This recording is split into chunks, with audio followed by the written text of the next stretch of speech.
Good morning, afternoon, evening, wherever you are in the world. Thank you for joining us today.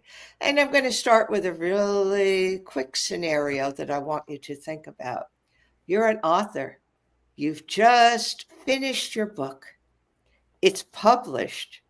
It's out there. Congratulations. And now could take a big, deep breath. You could sit back and relax because the hard part is over. You've published. Or is the hard part not over? Now those books have to sell, and those books aren't going to sell themselves. And guess who it's up to sell the books? And it doesn't matter if you've gone self publishing, traditional publishing, whatever you've done, it's up to you to sell those books. So, how do you handle that? What do you do? And do you ever feel pressured regarding selling your book or books?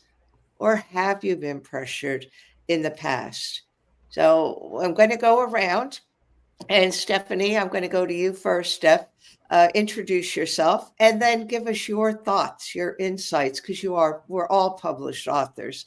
So give your insights on selling books, and is there pressure to do that? Sure. My name is Stephanie Malink. I own Malink Publishing, which has three businesses under it: Write by Steph, a full service professional writing and editing agent, and then the Collinsville Daily News and newly launched the Granite City Daily News. Those are two virtual newspapers. I am also a three-time author, three full books and a chapter in an anthology, and three of the four of those have gone to bestseller, best new release, some type of sales achievement. And for me, that's good. I'm okay with that. For me, I write books because I want to educate people and I want to make a little money at it. If I get an award, great. You can't promote them off of Amazon anyway, when you're self-published, but it's a way to get there. I know a lot of people, since I have done editing of books, that they get their book done, they buy 50 copies and they sit in their basement and they do absolutely nothing to promote their book. Or I'll be sitting with them editing and I'll just have a discussion with them while they're looking for something. How do you plan on marketing your book? I don't need to market my book. I'm like, really? How are people going to find your book? Oh, everyone knows who I am. I'm like, I don't think so. Even if you're the president of the United States or a CEO of a major corporation, everyone does not know who you are. They don't know your story and they don't know what you have to contribute to the world. That's why being an author is such a wonderful thing. Everyone has something that they can share with the world and that someone else needs to know about. You just need to do it on your own time schedule. But don't put in all that work and pay people to edit or to be beta readers or pay to get a fancy publisher and then not do anything with your work. Get it out there and do it. Pound the pavement. If you don't want to do a big national thing, go to local book festivals and book fairs around you. I do that. That's actually where I do the most of my sales, is when I go to book fairs, and I'll go to set up pop-ups at coffee shops or different things. Now, do you ever feel pressure to sell your books? No, I did not feel pressured. Okay. I thank you for your insights. And you said something that I want to touch on a little bit more, that, oh, everybody knows me.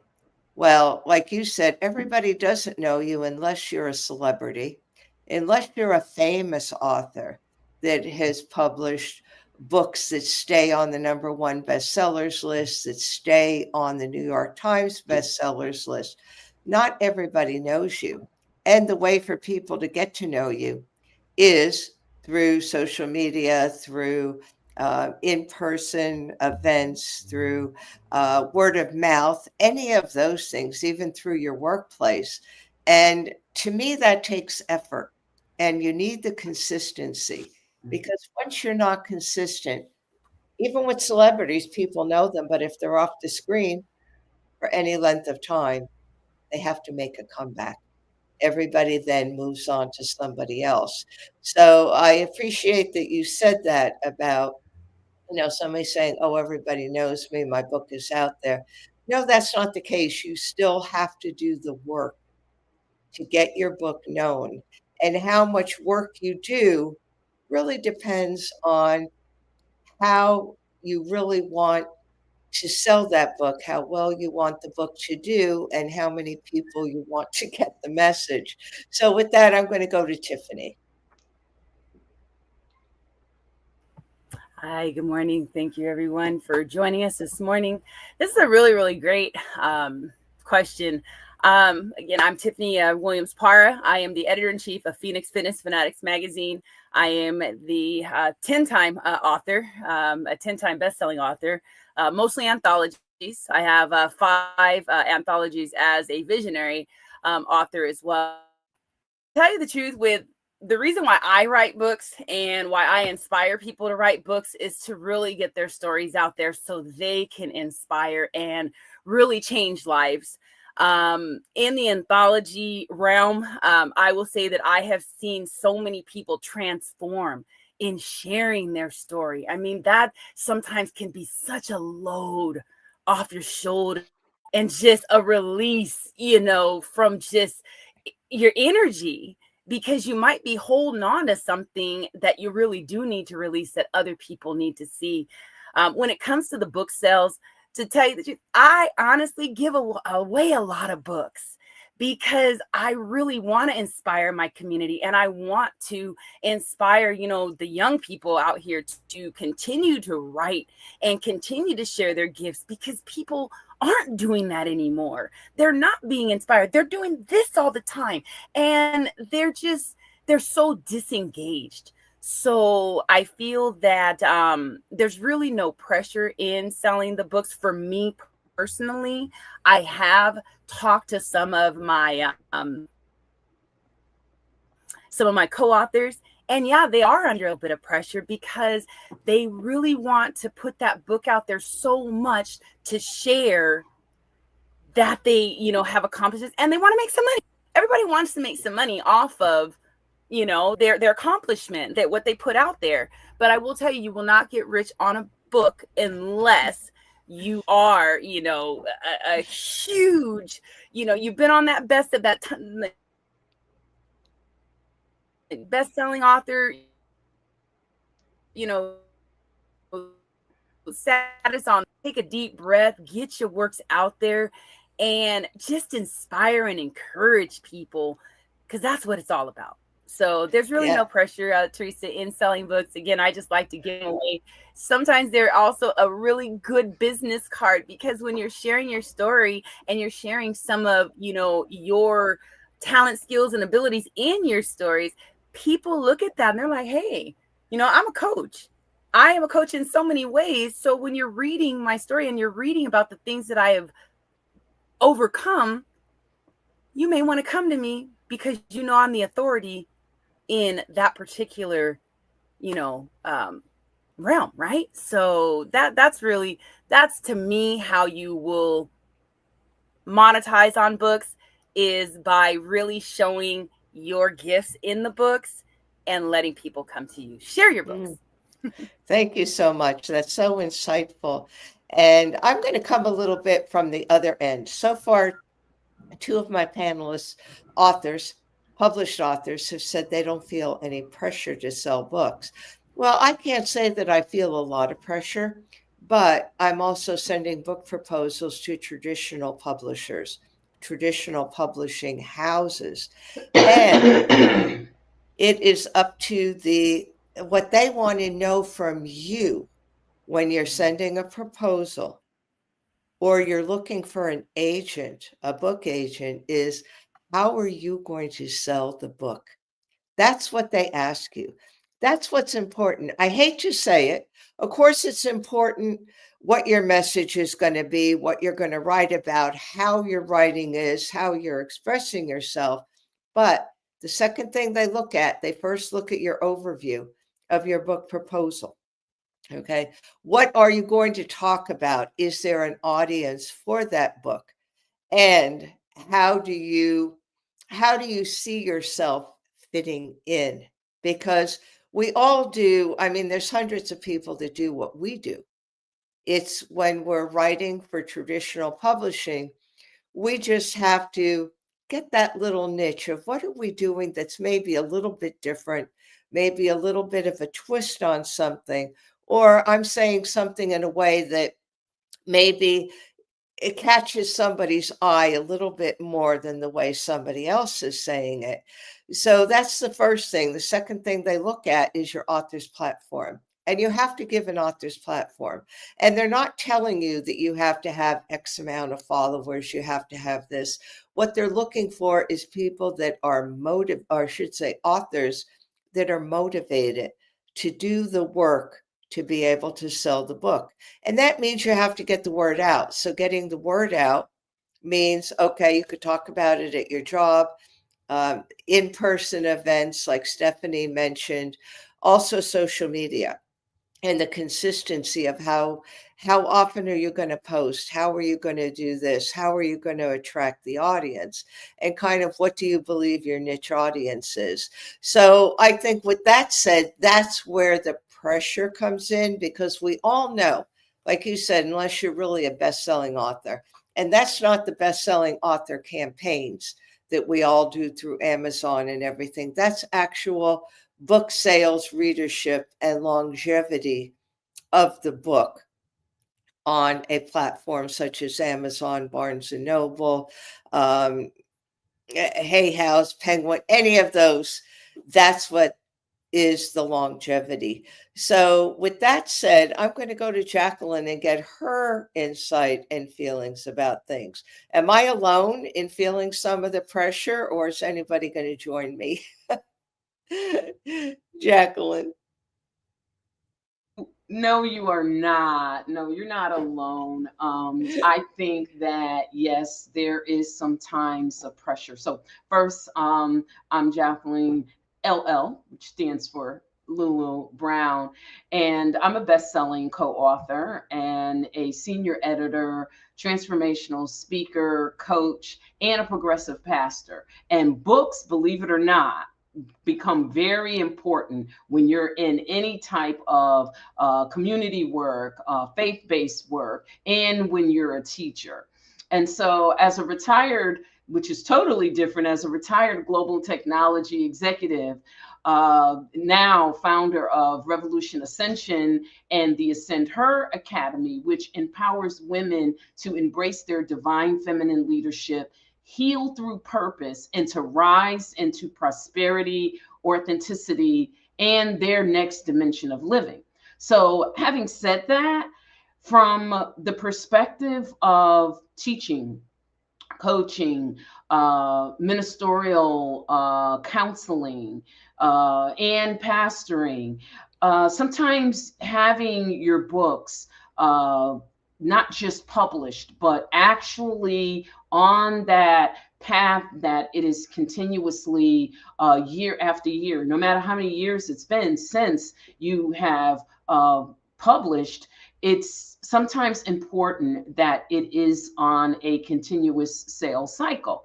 And that's because sometimes what you're doing is bringing a purpose to draw people from a particular place in their life. If I can use this as an example, excuse me. And so, to Tiffany's point and Stephanie's point, and as well as Teresa, all of the components that they talked about are important.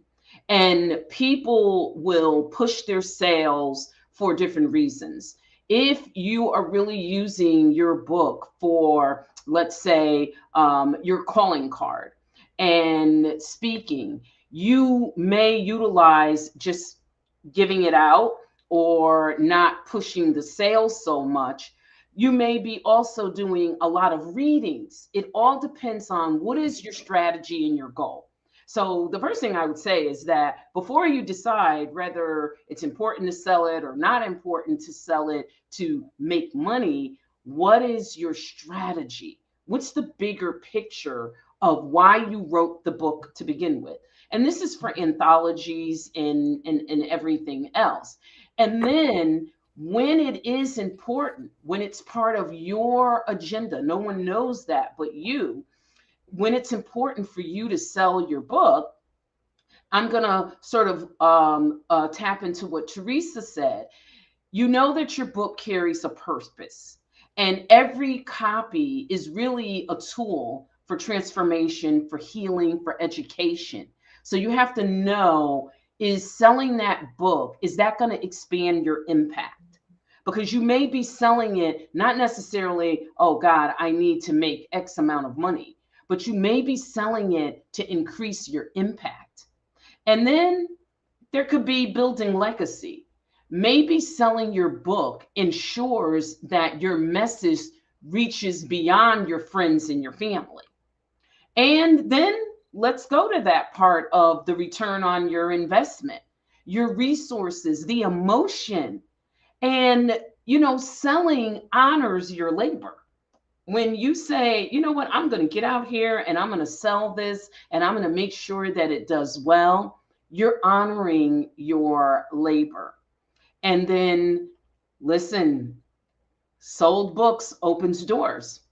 Speaking, coaching, consulting, collaborations, all of these are often open. These doors are often open through you actively selling your book. But the biggest question is, how do you sell? Do you know how to do that? And so I think that's a big piece of it, is seeking the help that you need. Who do you need to ask yourself? Who do you need to engage to sell your book? How do you do that? Your book carries the purpose and it carries opening these doors. We've all talked about that. But are you prepared for any of the barriers? Maybe you don't like selling. What are you going to do about that? How do you sell a book, but you're not a salesy? You just don't like selling. What if you feel you're the type of person that, I don't want to be pushy? Or do you think that the book is just going to sell itself? So you may need to invest in getting some help to do that. You've got to have a sales plan. The book, some people say, well, it'll sell itself. I don't really know about that. Now, I know I hear people say that, oh, the book is going to sell itself. It's going to, the title alone is going to sell itself. I don't know that that is necessarily true.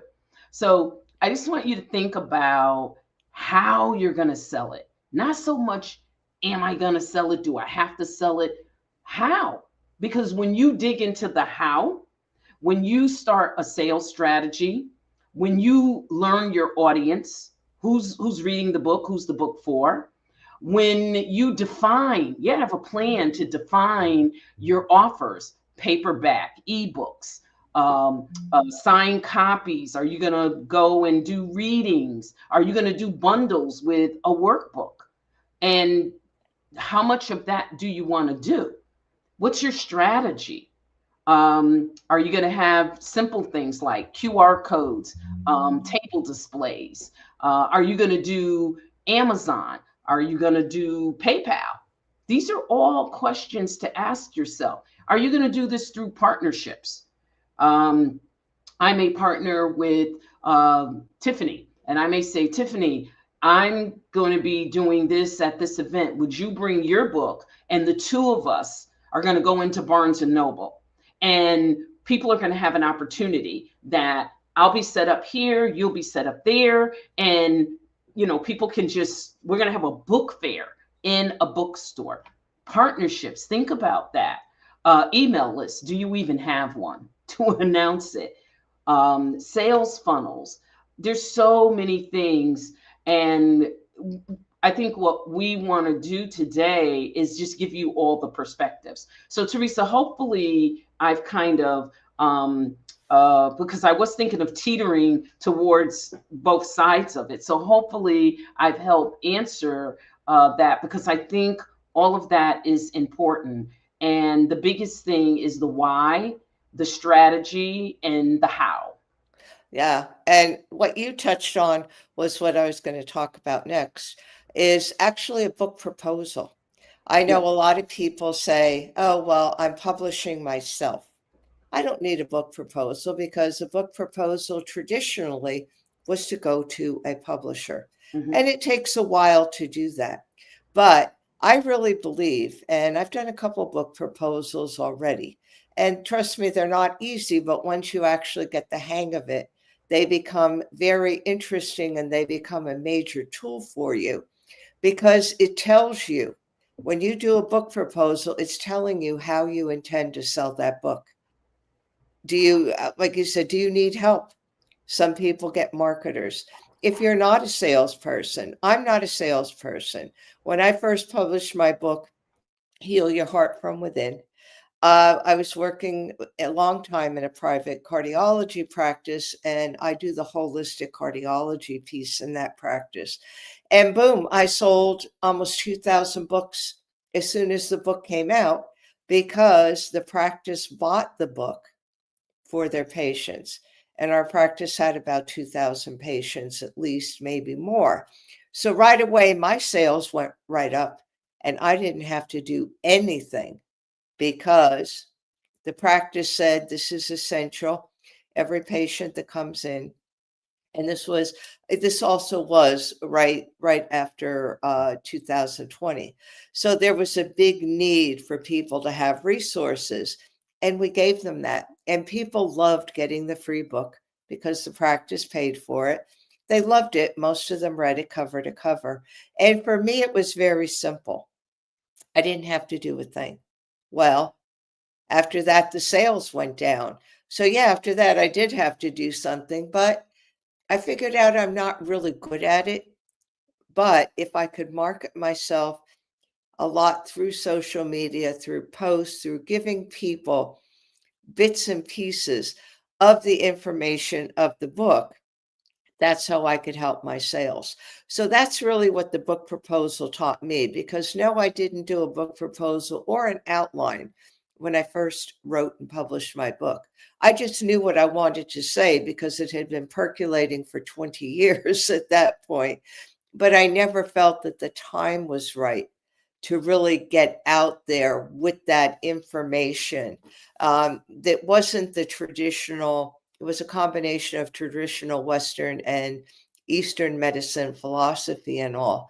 So it was only after I figured out that, yeah, I do have to sell my book and writing book proposals that gave me the tool to really say, this is how I'm going to sell my book. So with that said, I'd like to go to Steph and find out, what is your best tool for selling your book? What works best for you? I would say for me, the best tool so far has been events. I mean, going to established book fairs, especially around the holidays. I have lots of friends that have small businesses, asking them if I can bring my table and setting up for a little pop up event. Trying to build those events around specific holidays or anything. My last book was a business book, so I released it around Small Business Saturday, around Thanksgiving. Knowing your audience and knowing what's going to work when is very important. My book, the ABCs of Living Independently When You're Older or Frail, I knew that one had to be out by October because my target audience was insurance agents and financial planners that were getting ready for Medicare open enrollment and everything. So I knew I had to have my product finished by then and launched. And unfortunately, like Teresa, it resulted in a couple big bulk sales early, but the sales have even died off from that. So Yeah. Yeah, it's, I think too, then, how consistent do we become, or how consistent does anybody become? And again, it goes back to how important are those book sales to you and what you're using them for. And I hope that's what our audience is getting today, is that it's not just a matter of writing a book, publishing a book, selling a book, but what's important to you when you do that. And do you have a strategy up front? Or, like me, did your strategy come after you already published the book and had to find a way then to create something else to get the book going with momentum? Tiffany, I'm going to go to you.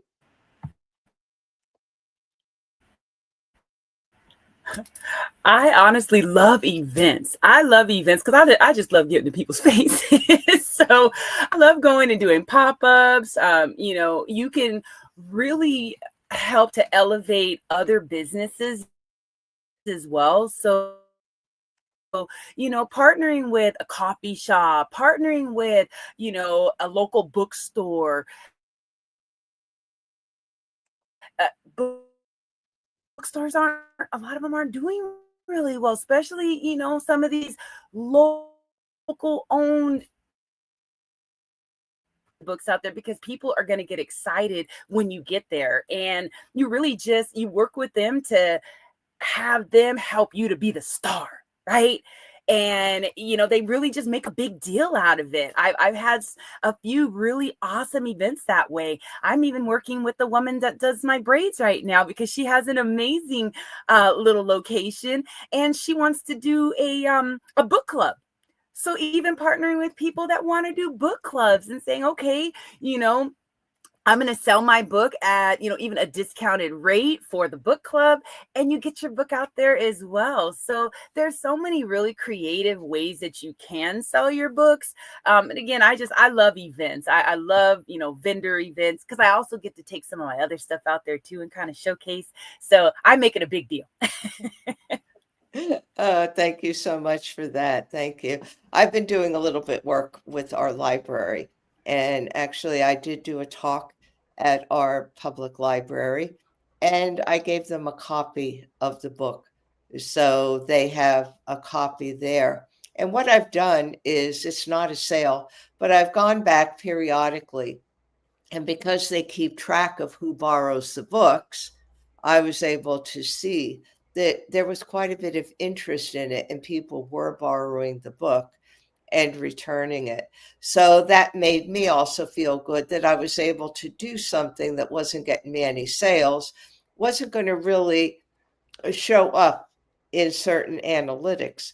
But at the same time, it was another way of me getting that message out there. And now I'm going to go to Jacqueline. We have a few minutes left. So, Jacqueline, what are your thoughts about this? I'm an extrovert, much like Tiffany. I love getting out with the people and talking and chatting. And, I love being out at events where there are other vendors. And it provides you an opportunity to go further than just the book. Because 9 times out of 10, even after your book, there may be some other service that you're offering. Example, retreats are big for me. And it can be all different types of retreats with different themes. But one of the retreats is, because long before I ever wrote anything, I was an avid reader, an avid studier, and I love to teach. So what I would do is I would give these books, backstory, real quick, I would give books away. I used to come with other people's books that I love to read. And I'm talking about a stack of books of all different authors. And I just used to give them out. Mother's Day, Father's Day, any church program or community event, I would be there. And after I gave my talk, I would give books out. And so now I have my own books, but getting out in the community, having the conversations and talking with people, because what you're really doing is you're getting even validation. Is what you're writing about on point? Because people, that's really how you're going to get that feedback. Now, if you want to scream up and down how many reviews, how many people, seriously, how many people do you think really leave a review? Especially if they don't know you. And so they say, I'm going to leave a review, and sometimes they don't. But it gives you an opportunity to have that FaceTime. So I think events are great. I'm with Tiffany.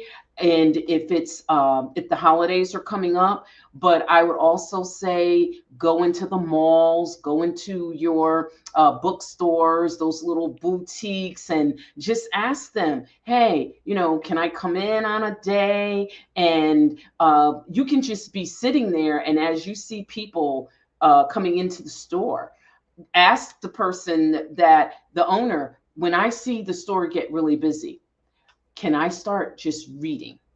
And just start reading, because when people are walking in, if you're sitting there reading, if there's 10 people in that store, they're going to start doing this, and then they're going to start walking over. And then when those 10 people, the people in the mall walking by, are going to see people standing, and they're going to want to know, what is that? And so you can draw a crowd. There's so many ways that you can draw crowds. So I know that we are out of time. I hope and pray that there's something that the four of us said that will encourage you folks to have your strategies, and just feel free to ask questions. Ask questions. Inbox any of us. You see our names. we're all out there. So inbox us. Ask us any questions that you may have. But I love the fact that the writers retreat actually is not necessarily for people that want to write a book. If you don't want to write a book, you can go to the writers retreat to heal, because that's what I do. The writers retreat is writing to heal. So it's your own transformation. It's not just because you want to write or sell a book, but writing is a way of healing. Thank you, Teresa. I yield back to you. Oh, thank you. I'm just going to close this with, I think we gave a lot of good information today. I think, like you said, do we feel pressure selling the book? Yeah, we could, but at the same time, there's always strategies. And I think for anybody who is an author looking to be an author, don't let anything stop you. Go out there. It may be better to have a plan, but sometimes you don't need a plan. Right. Sometimes you could just put yourself out there, do it, and figure it out kind of step by step as you go along.